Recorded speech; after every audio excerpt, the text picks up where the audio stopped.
Hey all, Hiba here. So we are taking the Gorizia out with an Agile build in this video here. And we are using Soundwave Premium Commander here, unfortunately. And both inspirations are premiums as well, Takao and Baltimore. So this is, pretty much as premium as you can get. It's 3 premium commanders on a premium ship. So, gotta pay for it all here. 3 exhaust smoke generators, very important. 3 sonars, very, very important. And the fighter planes is like, yeah, whatever. So if we just go down here, look at maneuverability, 2.1 second rudder and 37 knots.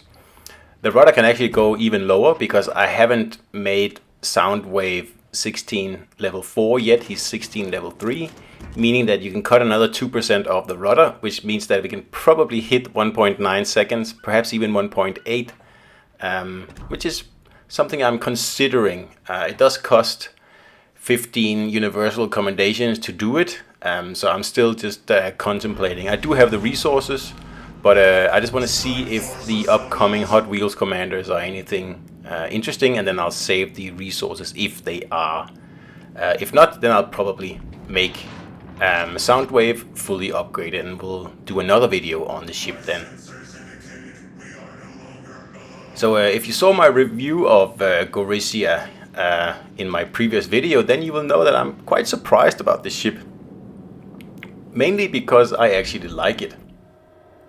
When the ship first came out, I took it out for, I think, a single battle. And all I got was overpens. And, well, I can't understate that problem because, overpens are a massive problem on this ship here. The biggest problem with it is really annoying overpens all the time. Of course, you can live with that. Because this ship has rolling smoke and sonar in the same, bunch. So you can pull off stuff that I'm doing here. Go for the cap right off the bat. Once it gets too hot, then pop your rolling smoke to get into cover. And that's pretty much what this ship does extremely well. And what makes it different? We got a citadel there, 2 citadels actually. What makes it different from other Italian cruisers is that Gorizia finally gets a sonar as well, making it the only cruiser, to my knowledge, that has the rolling smoke and a sonar.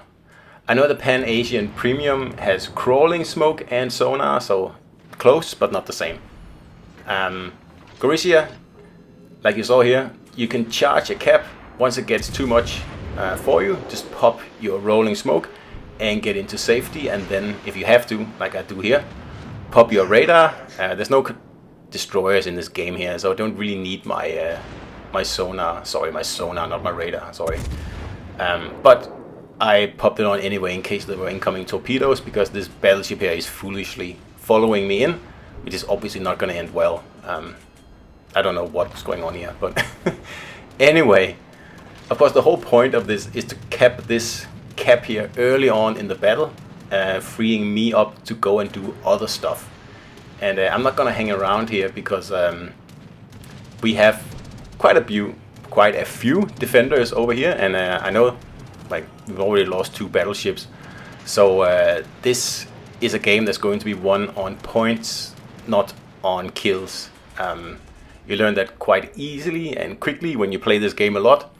If you lose, 3 battleships, sorry, in the first 3 minutes of the game, then this is definitely a game that has to be won on points. So there's no point sitting around here. Ha, you got that. Win on points, there's no point sitting around. Anyway, there's no point sitting around here waiting for something to happen on this flank. We need to get points, and as quickly as possible. And that's why I am, taking a bit of a chance here. First dodging the carrier here with my Agile build. And you can see the cruiser following me, and unfortunately I hit an underground rock there at the worst possible moment, meaning that I have to use my smoke a little bit earlier than I actually wanted. But it all works out well, except for this cruiser here trying to push me out of the smoke, so I have to do something to avoid that. Of course, the rolling smoke doesn't last very long, so we can't just be sitting here waiting for the battleship to pass. So instead, I'm just slowly moving forward so I can get as much smoke as possible here. Because I want to get out of this opening here, because I know the carrier is out here. I saw him on the map before. So hopefully when I pop out here, the carrier will be right there, and there he is.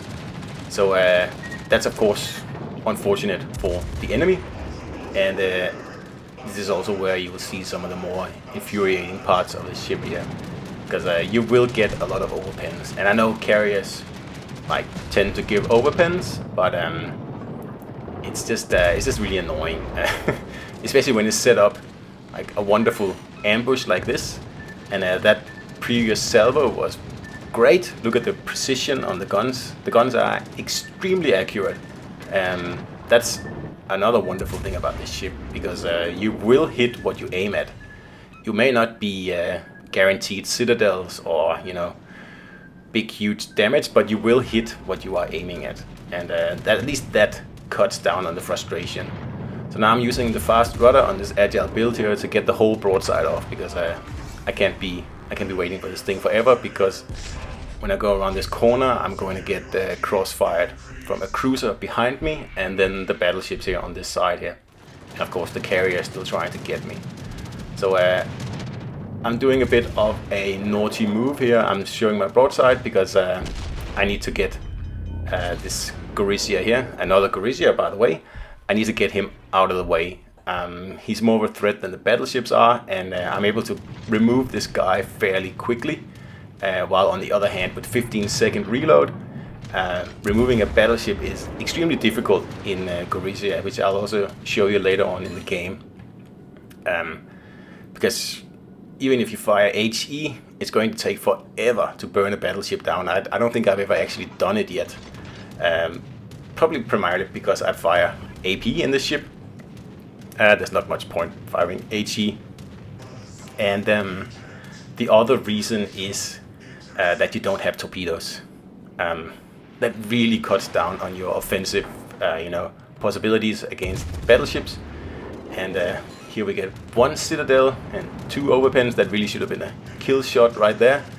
And I'm low on health, so I know I only get probably 1 chance more, so that's why I'm betting it all here on a full broadside.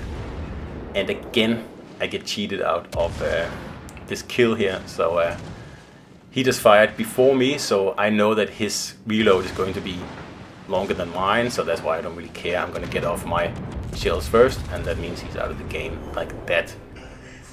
And I can now finally grab this cap here, which was the whole point of this rather aggressive assault here. Because like I said, I need to get points in this game here.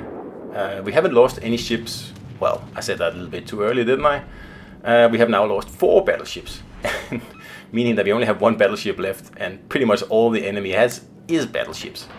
And obviously that's a problem when I'm in this ship here, where it's so hard to actually wear down a battleship. So I'm going to have to play a little bit smart here, instead of taking on these giants here. Just trying to reset whoever I can reset, because like I said, we're going to win this one on points. And the Ranger took out the Nelson, so that's perfect. We are now 5 versus 3. So we've turned this battle around here, and we are comfortably ahead on points. So there's really no point being too aggressive now. All we have to do is hold the caps. I'm going to see if I can't wrestle A away from the enemies as well. If I can do that, then we are certain that we're going to win. Unless, barring some sort of, well, I don't know, devil's intervention or who knows. And I still have 1 rolling smoke left, which is why I love my agile builds, because it gives me 3 of these, not just 2. And I always use them all. So I have a full agile build on the ship here, and you can see my concealment is still just only above 10 kilometers, meaning that I'm still hidden to this Colorado here.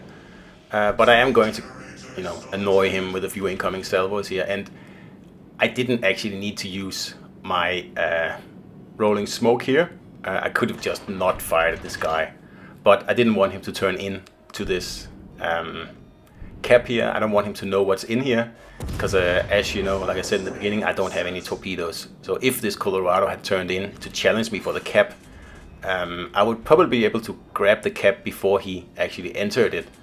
But then I would have to pretty much run away. I cannot take on a Colorado in close quarters in this ship here, other than the fact I might actually have to ram him then. And I don't like ramming. I only do it when I absolutely have to, and in this situation here there's no reason to. And even in this thought up situation where the Colorado was challenging me, I don't think I would ram him anyway. So anyway, we have 2.5 caps. We're just about to get the third, and the Reds are trying to take one of them back, and that doesn't matter. We're almost at 700 points now, and they are at 400. So if we can just keep a majority of the caps, we should be good.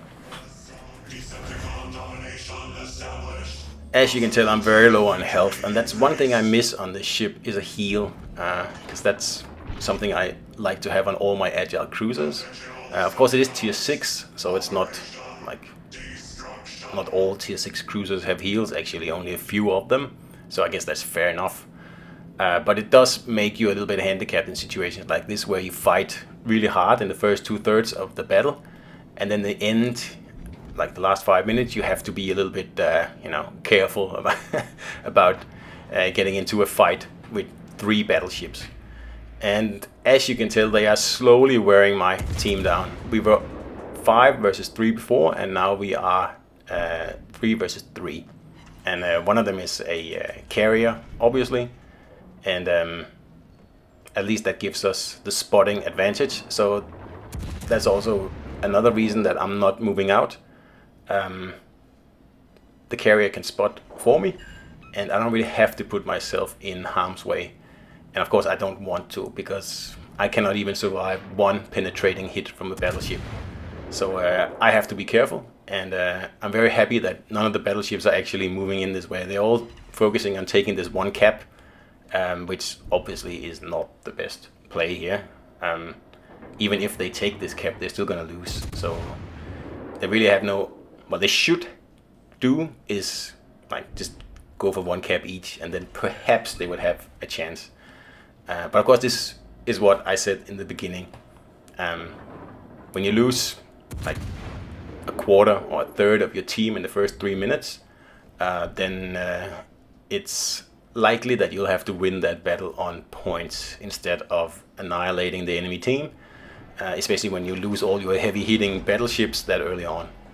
And this, I'm lucky, this is a quite good map for cruisers, lots of islands, and you can really keep the battleships guessing where you are, and especially considering we have a carrier, and I took out the enemy carrier. So the spotting advantage is all ours, and as long as the carrier spots these battleships here, then all we have to do is wait, really. There is no point taking these guys on, and especially in a Gorizia that is just so ill-equipped to dealing with battleships. So if you saw my review of Gorizia, you know that I actually quite like this ship. Probably my favorite tier 6 cruiser, actually, and that's very strange because it doesn't have torpedoes. So is it worth buying? I think it is. It's not a damage dealer, and if you play it like a traditional cruiser, I think you might just be better off buying something else. But if you make use of the rolling smoke, and the combination with sonar especially is really powerful. Not so much in this game here, but other games when you are able to rush destroyers in smoke, or ships hiding behind islands, and you can approach the island under cover of smoke and then pop the sonar on and reveal the enemies to everyone around you. It's very satisfying. It's very, very satisfying, and of course it's also a very useful ship to have on your team if you make use of the sonar and the opportunities it gives you in combination with the rolling smoke. And I especially think, I said this in the review as well, I especially think that this would be a very, very powerful division ship. Because if you can trust the other players at your spawn not to, abandon you, then you can really, make some pretty amazing plays in this ship here that you can't do in any other ships. The Pan-Asian Wang He, it comes close. It has the crawling smoke, but well, it doesn't really compare to Gorizia, I think, when you can go nearly 40 knots in the ship here and smoke up and just close that distance in what is like a blink of an eye, and then pop your sonar on. While you are still hidden, everyone else is revealed. And again, that is a very powerful ability to have. And that's why this ship is so much fun. And I actually really, really like it. Also, of course, the accuracy is amazing. You are gonna get cheated out of citadels, you just have to live with that. But other than that, it's a solid ship that I would definitely recommend for people who want something a little bit different. If you're tired of all the Weimars around, then give this one a shot. I enjoy it, and I really think it's a great ship, actually. Anyway, I hope you enjoyed the video, guys, and I'll see you out there.